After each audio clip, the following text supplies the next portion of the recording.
Alright, I wanted to make a new rain gauge this year. I got an old one I've used for many years, and I went to put it out this spring, and it's cracked.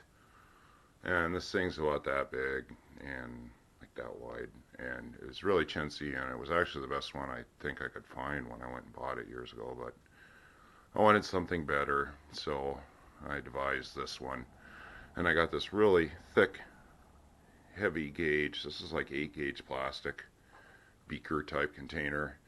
And what I've done is I took my angle grinder. I measured this all and marked it all in inches. I just scored the surface on these marks so I could get a Sharpie in there and get a permanent mark. And even if these Sharpie marks wear off, I still got my notches. Then I did my rain gauge numbers. And this is upside down, of course, because of the construction adhesive I put it together with is drying. And then I found a base for it, like so.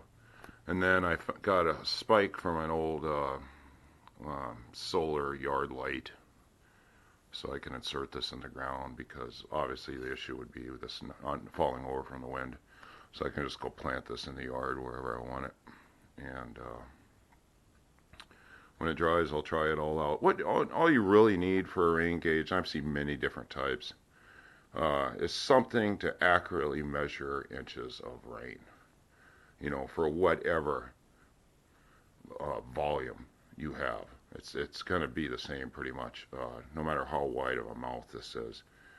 You know, you'd think there'd be some formula or something like 1 inch wide by 1 inch wide or something, but that's totally not the case from what I've seen. You just got to be able to accurately catch it and measure it in inches. And this will be easy to measure it and dump it out afterwards. I thought it was a pretty good little project. Save you a few bucks, whatever. I appreciate you all for watching. Please stay healthy.